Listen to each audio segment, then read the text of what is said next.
Welcome to Echo of Crime YouTube channel. In the early summer of 1992, Springfield, Missouri was a quiet Midwestern city preparing for graduation season. On the night of June 6th, Suzanne Susie Streeter, an 18-year-old recent high school graduate, celebrated with friends across town. Her close friend, Stacy McCall, had come over earlier that day to stay the night. Both young women were excited, exhausted, and looking forward to the freedom that came after graduation.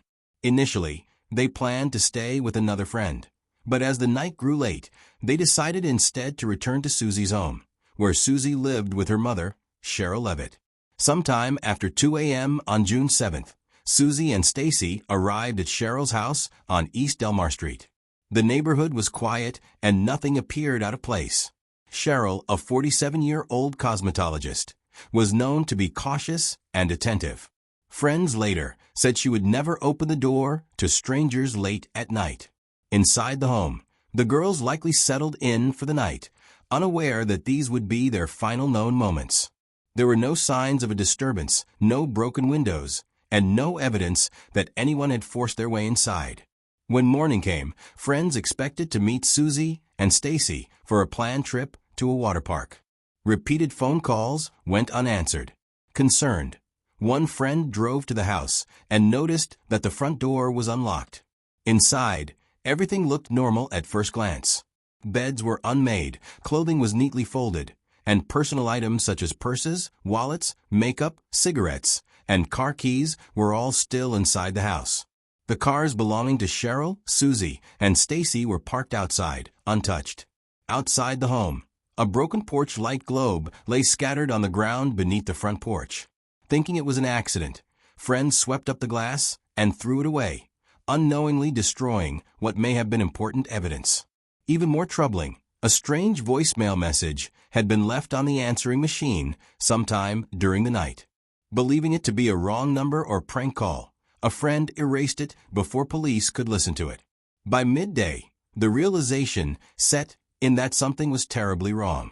3 women had vanished from a locked house without a trace. No witnesses reported suspicious activity, and no one could explain how an abduction could occur so quietly in a peaceful neighborhood. Under ordinary circumstances, the Springfield Three disappeared, leaving behind a scene that looked frozen in time, and a mystery that would haunt the city for decades. As the shock of the disappearance settled in, Springfield police began what would become one of the most complex and frustrating investigations in the city's history. Officers quickly realized that this was not a typical missing person case. There were no signs of forced entry, no overturned furniture, no blood, and no clear indication of a struggle inside Cheryl Levitt's home. The scene felt disturbingly calm, as if Suzanne Susie Streeter and Stacy McCall had simply stepped outside and never returned. Investigators focused heavily on the idea that the women may have known whoever came to the door. Friends and family repeatedly emphasized that Cheryl was extremely cautious and would not have opened her door late at night for a stranger. This led police to believe that the abductor or abductors either gained trust or used deception to get inside. Another troubling detail was the lack of noise reported by neighbors. No screams, no arguments, no suspicious vehicles were remembered, suggesting the disappearance happened quickly and quietly in the early morning hours. As the investigation continued, early mistakes became painfully clear. The broken porch light globe, later considered potential evidence of a confrontation, had already been discarded. The erased voicemail message haunted investigators. No one could confirm what it contained, but it was believed to be strange or unsettling enough that it stood out to those who heard it. These lost pieces of evidence would permanently limit what police could prove, fueling frustration within the department and among the families. Police interviewed hundreds of people, including friends, neighbors, partygoers from graduation night, and known offenders in the area. Tips poured in from across the country as the case gained regional and national attention. Some leads seemed promising at first, but quickly fell apart. Others were impossible to verify. Searches were conducted in wooded areas, abandoned buildings, wells, and bodies of water, but none produced confirmed evidence of the women's whereabouts. One of the most disturbing aspects was the growing realization that time was working against investigators. With each passing day, the chances of finding the women alive diminished. Yet, without physical evidence, arrests could not be made. The case slowly shifted from a possible rescue mission to a long-term investigation into a suspected abduction, one that appeared carefully planned and expertly executed. The Springfield Three case had become something far more unsettling than a local crime. It was now a mystery defined by what wasn't there: no witnesses, no suspects, no bodies, and no answers. Investigators facing a haunting truth. Someone had managed to make 3 people disappear from their own home, leaving behind almost nothing, and had seemingly gotten away with it. As the years passed, the disappearance of the Springfield Three moved from an active investigation into one of America's most haunting cold cases. Despite thousands of tips and continued public interest, investigators were never able to identify a suspect with enough evidence to make an arrest. Leads surfaced and faded, rumors of confessions, alleged sightings, and claims from individuals seeking attention, but none could be verified. Each time hope rose, it was followed by silence, leaving the families trapped in a cycle of anticipation and disappointment. Law enforcement continued to revisit the case, reviewing evidence with fresh eyes and new technology.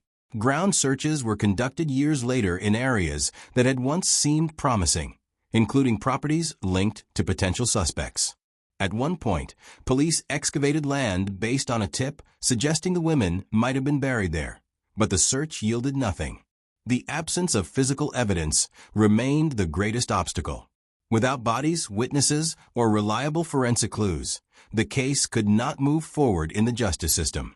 Public fascination with the case never faded. True crime documentaries, podcasts, books, and online forums kept the story alive, with amateur investigators analyzing timelines and theorizing about what might have happened in the early morning hours of June 7, 1992. Some theories suggested a single calculated abductor. Others proposed multiple people involved in a coordinated act. Yet every theory shared the same flaw: none could be proven.